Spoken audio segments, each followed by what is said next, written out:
media itu memegang peran yang penting. Itu tidak bisa kita pungkiri.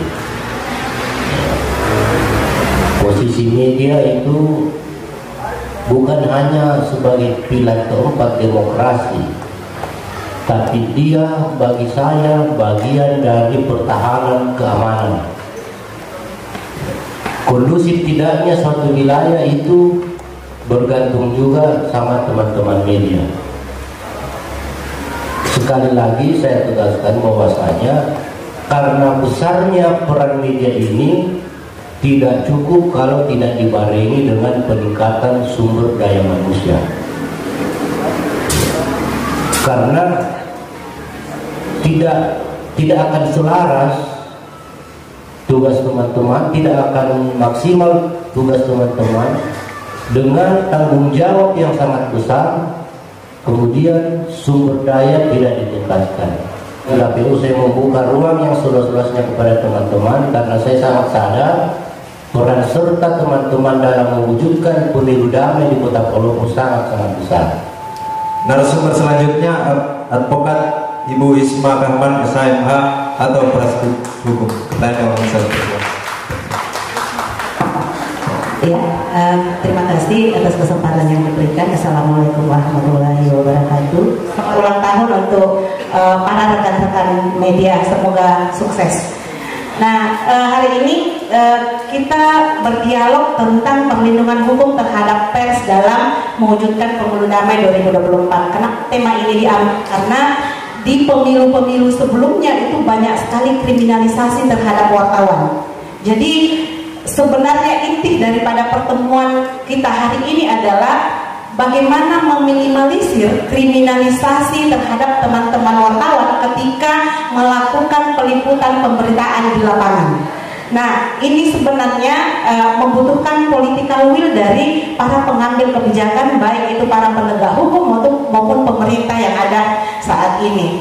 Nah, sebenarnya undang-undang pers sudah sangat jelas dalam melindungi teman-teman wartawan di lapangan. Bagaimana undang-undang itu memberikan perlindungan penuh sebagai hak asasi manusia, sebagai warga negara dan sebagainya.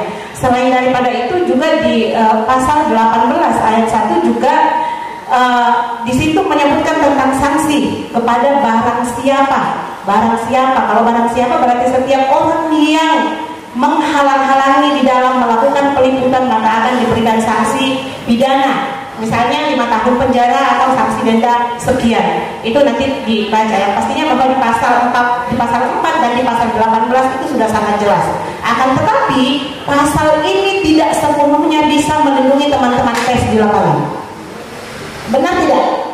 Pasal ini tidak sepenuhnya melindungi teman-teman pers yang ada di lapangan ketika melakukan peliputan. Sehingga Dewan Pers melakukan MOU dengan Kapolri, dengan para penyelenggara pusat dan sebagainya.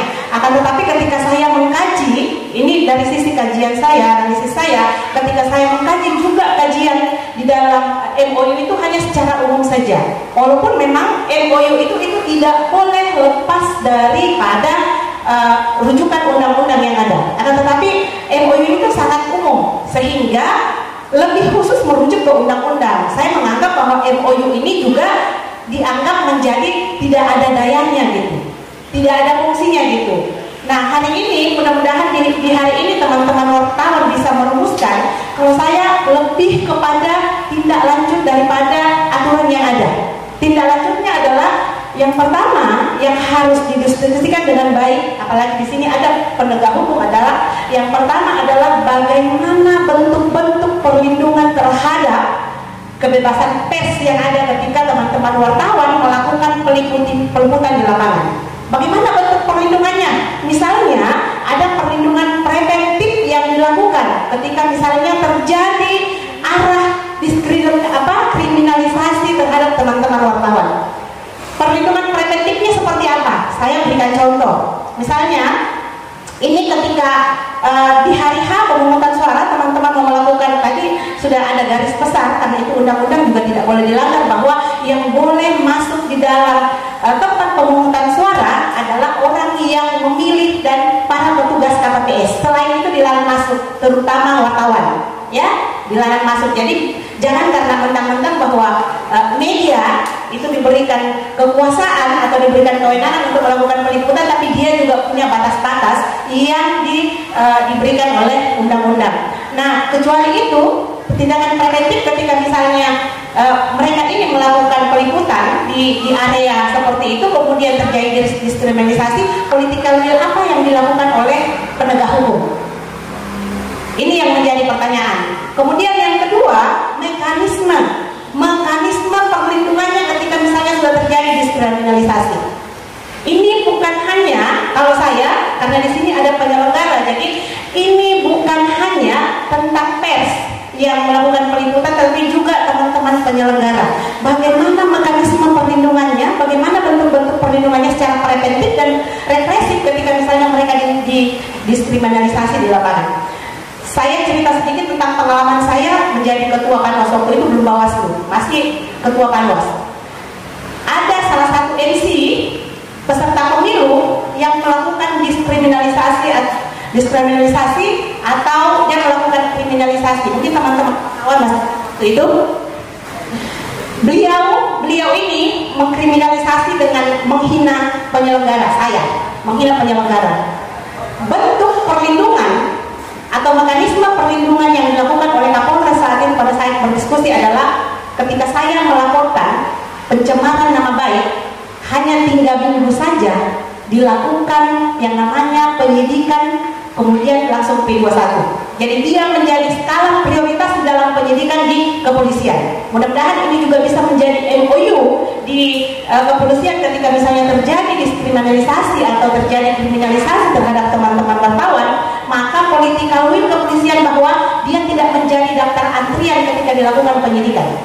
Dia menjadi skala prioritas ketika misalnya mencukupi 2 alat bukti saksi yang cukup, maka segera dilimpahkan ke kejaksaan untuk segera diproses. Ini adalah bentuk-bentuk perlindungan atau mekanisme di mana political will pemerintah itu hadir di dalam mewujudkan dan menegakkan Undang-Undang Pers nomor 40 tahun 1999. Ya, saya pikir ini hanya pemantik, nanti teman-teman wartawan bisa mengusulkan seperti apa bentuk-bentuknya, mekanismenya, kemudian lahir MOU dengan para penegak hukum, para penyelenggara dan sebagainya untuk melindungi kebebasan teman-teman di dalam mengatakan kebenaran yang sesungguhnya. Terima kasih untuk sementara. Assalamualaikum warahmatullahi wabarakatuh.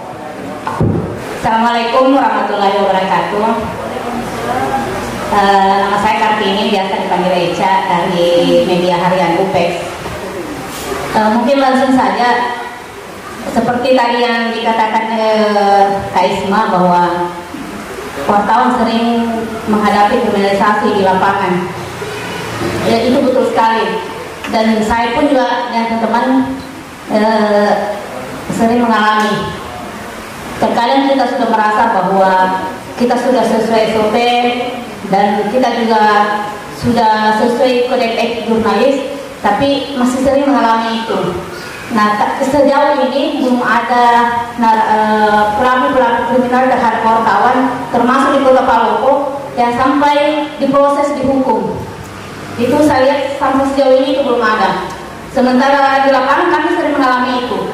Mungkin kalau teman-teman pers yang laki-laki, ya bisa saja Bapak dijotos, tapi kami ini yang wartawati ini yang tidak punya daya seperti yang laki-laki. Ya mungkin itu bisa nanti menjadi tulang untuk salah satu poin MOU nantinya, bagaimana perlindungan betul-betul di sini. Terima kasih yang terhormat Pak Dandi, Pak Kapolres atau yang mewakili, Pak Ketua KPU, Ibu Ketua Bawaslu, Ibu Isma dan rekan saya Dedi Arianto. Baik, hari ini kita tentang Pemilu Damai 2024. Sebelumnya saya mengucapkan selamat Hari Pers buat kawan-kawan semua.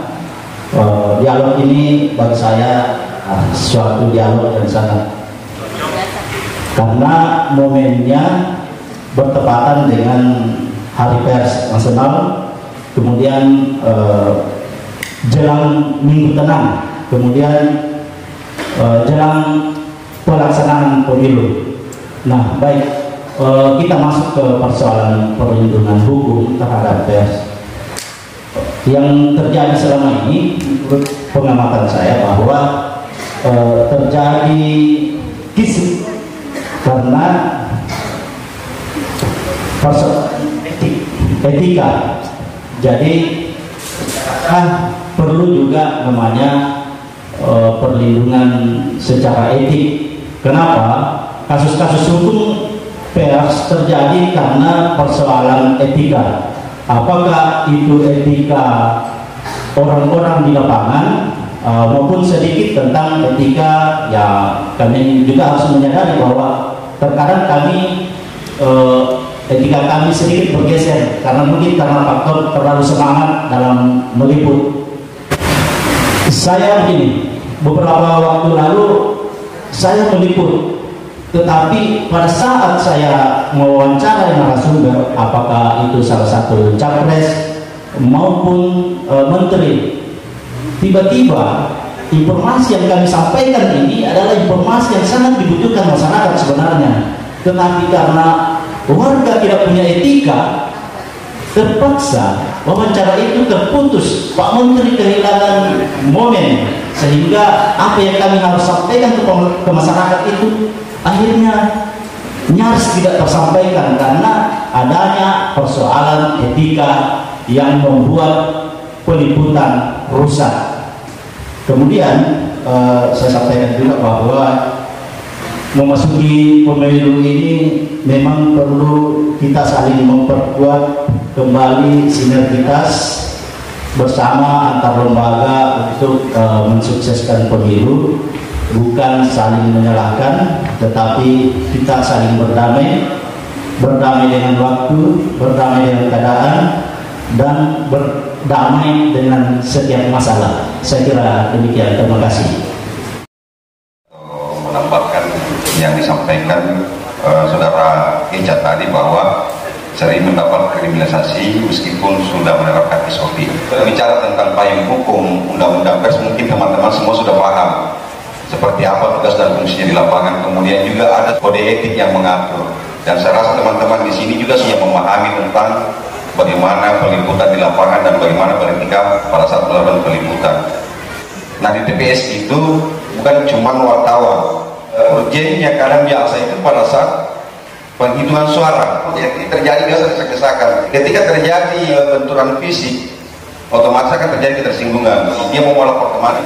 Nah, disinilah mumpung ada Pak Kasih Humas ke depan, ketika kita berada di lapangan dan mendapatkan intervensi atau intimidasi baik itu secara fisik maupun non fisik, kiranya kasus-kasus teman ini yang disampaikan tadi Ibu Eca dari Lumpex bahwa bisa segera direspon dan ditindaklanjuti.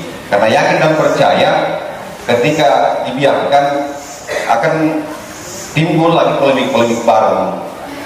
Karena yakin juga bukan cuma teman-teman wartawan saja, mungkin bisa teman-teman PPK, teman-teman Panwas yang menghalangi hal serupa. Karena kalau kita berbicara tentang payung hukum, sudah sangat jelas di Undang-Undang Nomor 40 tahun 1999, dan kemudian juga ada kode etik untuk teman-teman mempedomaninya. Nah, di perusahaan media itu selain dari berbadan hukum, itu juga ada yang namanya peraturan internal perusahaan. Nah, di sini adalah diatur kode etik bahwa seperti apa kita di lapangan melakukan peliputan. Kalau kita pakai HP, kalau dengan jarak yang berdesakan begini, otomatis terjadi gesekan antara masyarakat dan teman-teman yang lain. Jadi itu bisa menimbulkan kesalahpahaman di lapangan. Nah, karena kita adalah profesi yang dituntut untuk profesional, kita juga harus melengkapi diri kita dengan alat pengambilan gambar, misalnya kamera. Jadi meskipun tidak terlalu merapat ke dalam, bisa dari jarak jauh kita zoom. Kemudian juga etika yang disampaikan tadi saudara kita dari Kompas Amran, bahwa dia tidak memungkiri bahwa terjadi biasa pergeseran etika. Nah, ini kembali lagi bahwa banyaklah membangun koordinasi sama teman-teman penyelenggara ketika ada di TPS nanti. Dan media online ini adalah menjawab para netizen yang mengupload informasi yang kurang begitu valid. Jadi dengan terbitnya beritanya teman-teman nanti di media itu yang memberikan klarifikasi bahwa kejadiannya tanggal sekian, hari sekian, dan seperti ini kejadiannya. Itu sering didengarkan oleh Dewan Pers, bukan ya, utamanya teman-teman perempuan. Teman-teman perempuan kita di wartawati di lapangan bukan cuma kekerasan fisik, tapi dia juga non fisik, seperti dilakukan pembulian atau diraba-raba, itu kan juga dialami teman-teman. Kita berharap ke depannya ini dengan dialog ini, apa yang menjadi harapan kita ke depan, pemilu damai ini bisa terwujudkan. Kita sebagai pilar salah satu pilar demokrasi ini menjaga marwah daripada wartawan itu sendiri. Nah, kalau kita sendiri yang merusaknya dengan berita-berita istilahnya cuma tinggal nongkrong-nongkrong mendengarkan orang tanpa turun cross check, cek and recheck istilahnya, itu kan juga menjadi polemik yang kedepannya.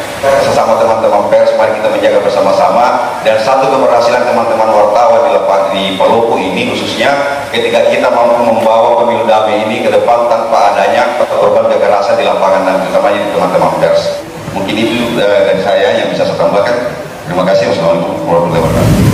Terkait yang ditanyakan tadi dari UPEX Ibu Eca, itu masalah pelaporan, itu kejadiannya kasus pemilu atau kasus biasa, penganiayaan biasa. Ini kan ada dua, jadi dua kasus tapi berbeda. Jadi penanganannya kan pasti berbeda juga. Apa kasus dalam masalah pemilu, tindak pidana dalam pemilu, atau tindak pidana biasa, atau di luar dari pemilu. Secara umum. Baik. Jadi saya kira selama saya kurang 1 tahun ya sama-sama rekan-rekan media di Polres Palopo, saya belum pernah mendengar ada mungkin karena belum dilapor mungkin kejadian belum ada laporannya. Karena belum ada saya dengar kalau ada salah satu rekan media melakukan peliputan terus ada mungkin semacam penganiayaan atau mungkin ada mengalami kekerasan ya. Tapi kalau ada itu nanti mungkin ke depan ya, kita mungkin kalau memang toh ada ya silakan mungkin dilaporkan saja dulu di Polres, nanti kami tindak lanjuti. Kalau memang itu ranahnya umpamanya sekarang kan pemilu ya, di situs pemilu ya tentu ada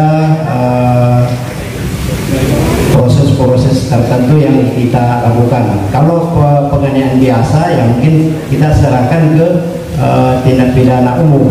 Kemudian itu MOU yang diinisiasi oleh Ibu Ketua Advokasi Palopo, saya sepakat ya kalau memang itu mau dibuatkan MOU antara media dengan Polres, ya saya dukung karena rekan-rekan yang ada di depan saya ini kan mitra saya semua ya. Jadi kami bekerja khususnya di humas itu tanpa rekan-rekan semua ya kami tidak akan bisa berbuat banyak ya. Tentu rekan-rekanlah yang paling mau berperanan, apalagi dalam situasi sekarang ini menghadapi kita pemilu, sudah berapa hari lagi, sisa 6 hari kalau salah kita sudah akan melakukan pencoblosan. Mudah-mudahan kita berharap mudah-mudahan situasi semakin tenang ya, sehingga pelaksanaan nantinya bisa berjalan sesuai dengan apa yang kita harapkan semua. Saya kira itu yang bisa saya tambahkan. Terima kasih. Selamat sore. Kepada Bawaslu, saya lihat Bawaslu di Palopo ini kayak masih senyap juga, karena saya lihat di pohon-pohon itu masih banyak sekali baliho-baliho yang ada di pohon. Nah, hal kecil ini saja kayaknya Bawaslu kayak kurang mampu tangani itu. Bagaimana ke depan ini kita akan hadapi pilkada dan pencoblosan di tanggal 14 nanti. Ya mungkin itu sedikit sorotannya saya, Bu. Sekian dan terima kasih. Assalamualaikum warahmatullahi wabarakatuh. Eja dari media UPEX ya. Ya ini merupakan kritikan insya Allah membangun untuk kami di Bawaslu. Dan tapi saya juga akan mungkin sedikit meneruskan ya Bu Eja. Sebenarnya kami tidak bisa langsung menertibkan, tentu ada mekanisme yang kami lalui. Di awal-awal kami sudah beberapa kali yang membuat himbauan kepada peserta parpol, peserta pemilu, terkait dengan pemasangan alat peraga yang sesuai titik yang telah ditetapkan oleh KPU. Kami sudah membuat himbauan. Nah, kemudian karena memang mereka mau ini juga ya, jor-joran untuk menampilkan sosialisasi ataupun berkampanye, jadi mereka memanfaatkan tidak lagi melihat apakah ini suatu pelanggaran atau tidak, tetapi kami tetap melakukan penanganan pelanggaran karena ada Perbawaslu yang kami berdomani, Perbawaslu 7 terkait penanganan pelanggaran, dan tentu juga Perbawaslu 8 terkait dengan penyelesaian pelanggaran administratif. Jajaran kami di bawah telah melakukan hal tersebut, melakukan pendataan dan pengkajian terhadap pelanggaran administratif tentang pelanggaran pemasangan APK yang melanggar tidak sesuai titik tadi. Dan juga tentu bukan hanya di Bawaslu, ada juga ranah dari pemerintah kota, karena ada juga peraturan wali kota yang dilanggar, khususnya hal-hal yang dilarang, yang memasang di baliho ataupun spanduk di pohon ataupun di tempat-tempat yang mengganggu estetika. Itu ranahnya saya kira pemerintah kota yang tidak sesuai dengan peraturan wali kota. Kami di Bawaslu tentu sesuai dengan aturan perundang-undangan ataupun PKPU dan surat keputusan itu, langkah-langkah itu kami sudah lakukan. Kami bersurat ya, kami menerima laporan dari Panwascam, kemudian kami tidak lanjuti ke KPU ya, ada beberapa yang kami sampaikan titik-titik yang melanggar. Kemudian mitra kami KPU juga sudah melanjutkan ke Parpol. Nah, di situ Parpol harusnya yang turun tangan untuk menurunkan baliho ataupun APK mereka yang melanggar. Kami beri kesempatan, tetapi pada saat itu karena tidak ada pergerakan dari Parpol, makanya kami bersurat ke Satpol PP waktu itu untuk turun menertibkan. Sudah kami lakukan penertiban pada saat itu didampingi oleh teman-teman PKD, Panwascam, tetapi ada lagi kan yang teman-teman lihat saat ini, dan itu juga kami sudah tindak lanjuti. Kami sudah menyurat ke KPU dan sudah ada juga tindak lanjutnya ya, kami mendapatkan tembusan dari KPU dan disurati ke Parpol yang melanggar tadi, dan kami memberi kesempatan untuk mereka turunkan, tapi sampai saat ini tidak ada pergerakan dari mereka.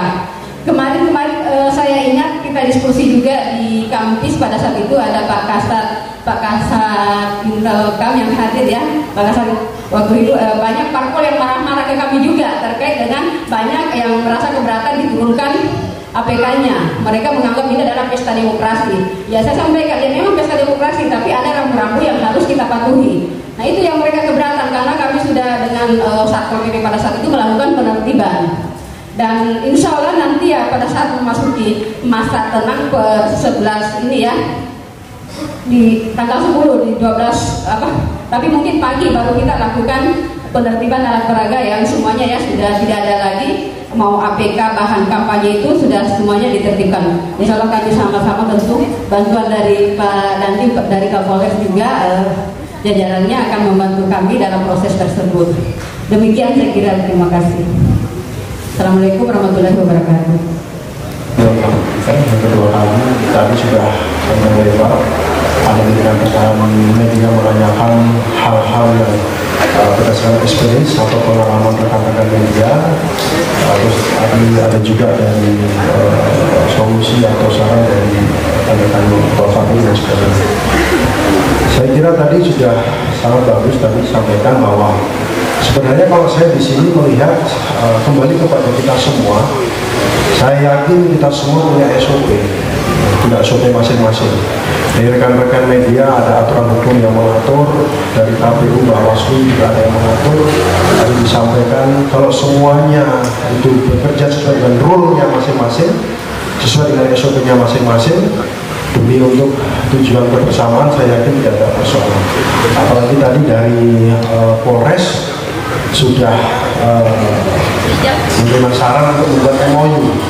Nah, harapannya saya mewakili mungkin dari BD, dengan adanya MOU tersebut bisa menjadi suatu pegangan atau pedoman di mana kita semua dapat bekerja sesuai dengan rule-nya masing-masing. Jadi dari media bekerja dalam meliput berita-berita atau kegiatan, terutama nanti pada saat pelaksanaan pemilu, tolong berikan informasi berita-berita yang benar-benar valid, tidak hoax, yang berakibat akan menimbulkan suatu kondisi yang tidak kita inginkan.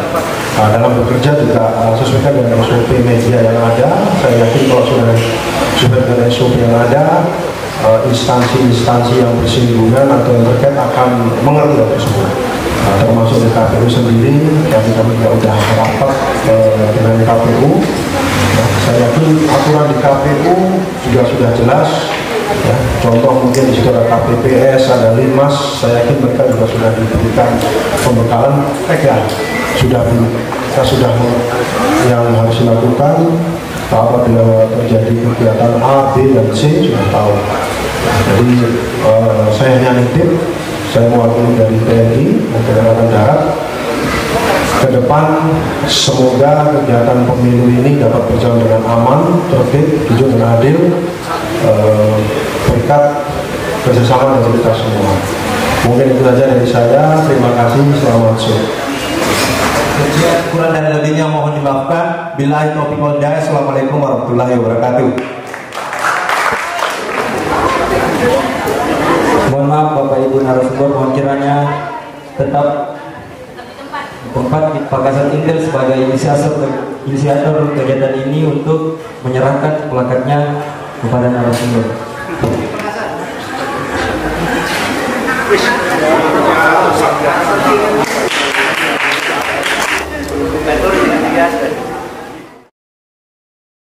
Tujuan dari kegiatan ini sebenarnya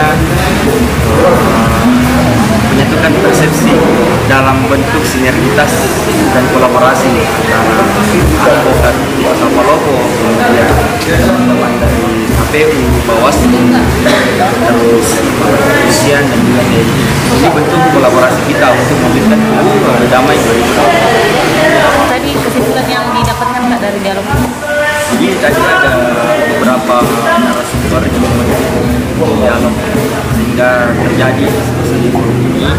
Tujuannya kita mendapatkan 3 kesimpulan dalam bentuk MOU. Yang pertama, bentuk perlindungan terhadap pers itu seperti apa, kemudian mekanisme penanganan ketika ada pers yang mendapatkan perilaku yang dianggap melanggar HAM, itu kita memperjelas mekanismenya seperti apa. Kemudian yang ketiga, kita menyatakan persepsi bahwa kita berkolaborasi untuk menyukseskan pemilu damai.